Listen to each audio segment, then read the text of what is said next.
On the first day of the honeymoon, the woman, after receiving a phone call, the smile on her face immediately disappeared. She quickly ran into the bathroom, locked the door, and checked the location mentioned in the call. It turned out the superior had given the couple a travel ticket, but actually it was for her to carry out a mission while her fiancé knew nothing about this matter. He only knew his wife was a nurse. The woman contacted the captain, turned on the tap, and searched for the sniper rifle accessories under the sink, then assembled the accessories together and ran to open the window according to the instructions from the earpiece. And at this moment, the husband was also recalling the first time they met and always felt as if he was dreaming, because how could such a beautiful woman spend her whole life with an unknown person like him? But now, the two of them were truly together. While Nikita was ready waiting for the handler to report the target, at this moment, the fiancé came to the bathroom door to express his feelings. Hearing the sweet words from her fiancé, Nikita was very moved, but she also had no other choice but to quickly complete the mission. She didn't like these things either. She just wanted to live a normal life like everyone else. This film is titled La Femme Nikita, the story of a crazy female gangster who was reformed and saved by love. At the beginning of the story, at this time Nikita was still an undisciplined girl who hung out with friends all day. They went to a pharmacy to carry out a robbery, but the owner called the police. Immediately after that, a fierce gunfight broke out here. The three male robbers were incredibly excited. They not only killed the store owner, but also shot down two police officers. But eventually all three were shot down right on the spot. Only Nikita remained, hiding in the corner, listening to music with her headphones. Faced with this situation, she remained very calm. Then, she slowly raised her gun and gave the police officer a bullet. Immediately after that, she was taken to the police station for interrogation, but during the interrogation process, the police chief became angry and thought this girl was playing tricks on him. After receiving a slap, Nikita finally picked up a pen to write her full name as requested by the police chief. But the next second, Nikita unexpectedly stabbed the pencil straight into the hand of the police chief. Not long after that, she was taken to court. The police chief used every trick to blame Nikita for the deaths of the three police officers and the pharmacy owner. She was sentenced to death and stripped of her citizenship for life. After hearing the judge's verdict, Nikita was extremely angry. Although she herself had killed innocent people, this matter was completely contrary to the truth. All of this was orchestrated by the police chief. Nikita seemed to go crazy. It was difficult for even many strong men at the scene to restrain her. Soon it was the day of execution. Before the injection, Nikita began to cry. She wanted to see her mother, but now it was too late. After the injection, her eyes slowly closed. One day later, Nikita woke up again. This place didn't seem to be hell. Just then, a man slowly walked into the room. His name was Bob. He was a secret operations commissioner for the government. It turned out that the Nikita who had died was a famous doctor and had been buried in the cemetery, and the high-level leaders had set their sights on Nikita, so they decided to give her a chance to be reborn and start everything over. But in return, she had to learn all sorts of skills and the manners of a woman. If Nikita refused, she could only return to her grave. Everything happened too suddenly. Nikita wanted to go to sleep first, and Bob agreed. But just a few hours later, perhaps this was why she was chosen by the superior. She was very beautiful, had extremely strong physique, and was decisive in all situations. She looked weak, but was often erratic and hard to control. Although she was just a street thug, she successfully took a government agent hostage and went to the elevator. Other agents wanted to go forward to help, but were stopped by Bob because everything was still under control. But what Bob didn't expect was that Nikita would point a gun at him. Fortunately, as an agent, Bob was able to stop her in time, even shooting her in the thigh, hoping she would be quiet for a few days. A few days later, when Nikita had calmed down, Bob came back and persuaded her to join the organization. In the following days, Nikita learned how to use a computer, understood and learned how to use many different types of weapons. In a Taekwondo training session, the instructor wanted to test Nikita's hand speed first, but before he could finish speaking, he was hit by a punch. If she wanted to become a special agent, she still had to undergo another mandatory course, which was to make herself more elegant and beautiful. The female superior said that she should smile more. A smile might not make people smarter, but it can make those who look at you happier. Then, Nikita, who was always rude, slightly curled her lips and gave a not very charming smile from deep within her soul. Day after day, Nikita began to feel bored and gradually revealed her true nature. She gave a gift to her computer teacher. The teacher was originally a very cheerful person, but when he opened the lid of the box, he couldn't help but feel scared. Nikita's unruly nature flared up again. Because she had been punched by Nikita last time, the Taekwondo teacher was very angry, but as a man, he couldn't show this anger on his face. Therefore, he took advantage of Nikita's inattentiveness to throw her down. But Nikita did not act as usual, but bit the taekwondo teacher's ear, and then got up and kicked the small swan in front of her very painfully. 2 months had passed, and she still hadn't done anything useful. The leadership thought Nikita was just causing trouble. But Bob explained to him that Nikita's potential had not yet been fully unleashed. If they wanted to train a master, it would take a long time. The DAC leadership gave Bob 2 weeks, either succeed or eliminate him. To make Nikita improve quickly, Bob couldn't force her, so he put a poster that Nikita liked in this room, full of graffiti. Then he turned off the lights. She seemed to feel much happier. Just then, Bob brought a cake. This was Nikita's first birthday cake in 20 years. She didn't say a word, but her heart had long melted. Then, Bob talked about the 2-week deal. If she failed, no one could save her. The next day, Nikita returned to training. She also proactively learned makeup and practiced the computer carefully. One day, nearing the end of the 2-week deadline, Bob took Nikita out of the base and to a restaurant, and even specially prepared a birthday gift for her. Seeing this, Nikita couldn't help but smile and hugged the gift tightly in her hand. But when she opened the gift box, it was a loaded pistol, the bullets were made of titanium, and there was a spare magazine in case of need. It turned out this dinner was an assassination mission. Bob showed Nikita an escape route, and she only had 3 minutes. When Bob left, Nikita quickly took off her gloves, hid a magazine in her chest, then picked up the pistol and loaded it. After that, she kept her composure, stepping forward without hesitation. 3 shots, each one taking down a person. After months of training, Nikita had become very skilled. Following Bob's escape route, she ran to the south of the first floor and found a room at the very back. But when she opened the window, unexpectedly, outside was a wall. Not long after that, the enemy pursued her. Nikita entered the kitchen without changing expression and began a fierce gunfight right here. The enemy's firepower was very strong, but they didn't intentionally hit the target. Nikita seized the opportune moment to roll out and shoot down an enemy with just 1 shot. Then, she fired another shot through the wall to finish off another one. However, there were still many enemies. Nikita also only had 1 last magazine left. When the enemy had used up their magazine after a hail of bullets, Nikita quickly got up and counterattacked.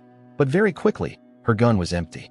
Faced with Nikita's strength, the enemy was also sweating profusely and was ready to fire a missile. Just at this moment, Nikita noticed the garbage chute nearby. So, without hesitation, she ran quickly to it and jumped down the chute from above.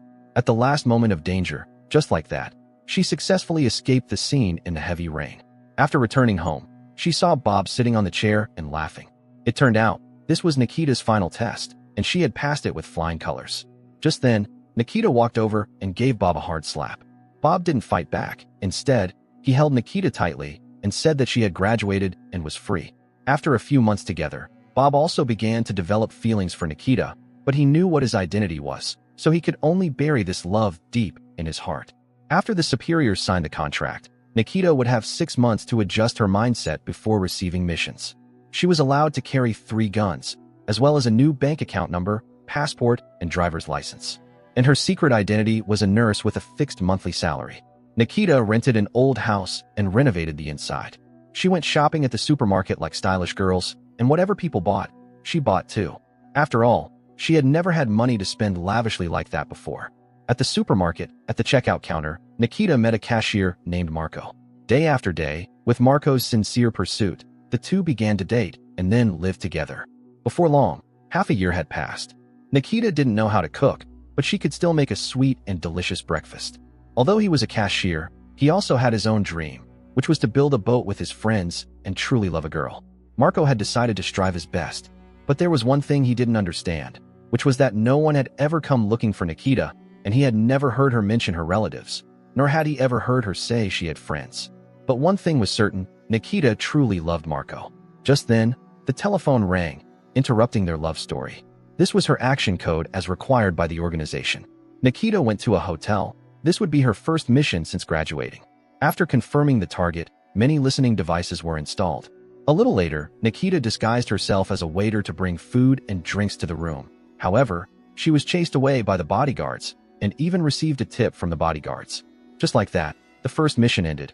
It was quite simple. She even got a tip. Nikita returned home happily. She began to like this current life. The next day, Bob came and knocked on the door. Marco was very happy because finally he got to meet his girlfriend's family. Bob noticed that Nikita's complexion was getting better and better. It seemed all thanks to Marco and the power of love. Marco asked Bob about Nikita never talking about her past, as if she had no childhood. To dispel Marco's curiosity, Bob fabricated a story about what happened when Nikita was 8 years old. After recalling his childhood, Bob introduced his profession as the owner of an international travel company. To celebrate their engagement, Bob gave each of them a ticket to Venice. A few days later, they arrived at the beautiful city on the water. They took pictures when on the boat, then went for a walk and played together, having a fun day. At a 5-star hotel, after having a little wine and preparing for exercise, the phone unexpectedly rang again. After that was the scene that happened at the beginning of the video. Nikita explained to Marco that the restaurant called to say they ran out of chicken legs in the kitchen. She also needed to take a shower first, so Marco would have to wait for the food to be brought up. In the bathroom, Nikita quickly assembled the parts of the gun. According to the organization's request, she aimed while crying. After eliminating the target, she quickly put away the weapon and turned off the water. Because there was no sound for a long time, Marco would naturally open the door to check. After all, Marco did that because he was worried. He had waited at the door for 10 minutes, but didn't hear Nikita say anything. Hearing this, Nikita could only lower her head. Actually, she was increasingly afraid that love would bring her joy, but also make her vulnerable. Just then, the food delivery person finally arrived. Nikita took out the sniper rifle, crying, and dismantled it. She originally thought Bob had good intentions, but actually it was to send her on a mission. Nikita increasingly felt that the people at the top were a bunch of lunatics, and she herself was a tool of those lunatics. Bob's purpose in coming here was to arrange the next mission. This time it was an ambassador. He would return to his country in half a year. The mission was to obtain some information and hopefully Nikita could outsmart the ambassador and try not to kill him. Back home, Marco would occasionally surprise Nikita. He had quit his job and was ready to start his yacht-building plan to strive for a better life for the girl he loved. That girl who never used to laugh, now often couldn't stop smiling. Not long after, some associates were sent down by the superior to coordinate with Nikita in observing and tracking the ambassador's life for many months. A woman in the gallery caught their attention. The two met frequently, and like a transaction, the woman would stay there overnight. The target information was in the ambassador's safe. Due to the sensitive relationship between the two countries, they could not act rashly, but could only use clever tactics. At the appropriate time, the organization dealt with the woman at the gallery. Nikita would be sent to give a gift on that day. Regardless of who it was a transaction. The ambassador didn't suspect anything and quickly made a decision. There should have been a few minutes of fun, but Nikita went straight into the kitchen and cooperated with her teammate to get the whiskey. Then, she held the gun tightly in her hand and calmly walked over to the ambassador, forcing him to drink it all. After the ambassador fell asleep, the colleague disguised himself as him and prepared to go to the embassy to get the documents. Just then, the organization called again and said that the situation had changed, so they would send another agent. Hearing this, Nikita was a little angry. After all, she had been tracking this case for half a year. The agent sent was named Victor. As soon as he arrived, he began to act violently and entered the room with 2 bodies, and also asked the colleague posing as the ambassador to drag the target into the bathroom. Looking at the way he cleaned up the bodies, both of them were scared. But at this moment, the unconscious ambassador suddenly woke up, startling Victor. Seeing this, the two couldn't stop gasping. Victor asked his colleague to quickly open fire, but the bullet unfortunately hit Victor. Therefore, instinctively, Victor drew his gun and decisively finished off his colleague. Nikita was very scared because nothing went according to plan. She wanted to call the superior for instructions, but Victor quickly ran over and snatched the phone and also used a knife to threaten Nikita. Unable to keep up with the changes, Nikita could only follow Victor. She disguised herself as the ambassador and entered the embassy alone, went to the ambassador's office and opened the safe under camera surveillance, then took out the secret documents. After that, she sat at the desk and photographed them one by one with a camera attached to her glasses frame. Outside, the guards looked at Victor's face very strangely, so they approached him to ask a question. Just then, Victor opened the car window and made a very decisive gesture. On this side, although Nikita had avoided the cameras, she couldn't avoid this guy. Faced with this situation, Nikita could only quickly run away. After all, she had completed the mission. However, with his reckless nature, Victor seemed not to trust Nikita. He insisted on going to get those documents. Just at this moment, a man stepped out the door and asked the two a question, but before he could finish speaking, he was immediately hit by a bullet. Alarms blared throughout the embassy building. Nikita quickly got into the car, but Victor didn't seem scared at all. He just calmly walked towards the guards and directly finished them off one by one. Although he was shot several times, Victor still firmly refused to give up halfway and crashed straight into the embassy wall. After driving a few kilometers and taking Nikita to safety, he ended his own life and completed the mission. That evening, Marco told Nikita that she couldn't do this anymore. And being with Nikita is the whole meaning of his life. It turned out, Marco had secretly investigated the hospital and found that there was no one named Nikita. Based on Nikita's personality and what she had done, living together for so long, Marco had known Nikita's job for a long time, and the reason he didn't want to say it was because of the love between them. But now, Marco found that this job only made Nikita increasingly suffer. Therefore, he proposed wanting to leave this unfair world with his girlfriend. But Nikita refused, because from the beginning they were people from two different worlds. The next morning, while Marco was sleeping, Nikita quietly left. After sunrise, Bob came and knocked on the door again. Marco smiled as soon as he saw Bob. Although he might never see Nikita again, at least the person he loved was freed from pain and could finally choose her own life. Bob couldn't say anything more. After all, he had saved Nikita in the past, and his purpose in coming here this time was to get copies of those photos. If he didn't get them, the superior would definitely send people to hunt Nikita down. Just then, Marco produced the film negatives that Nikita had left behind. This mission was completed well.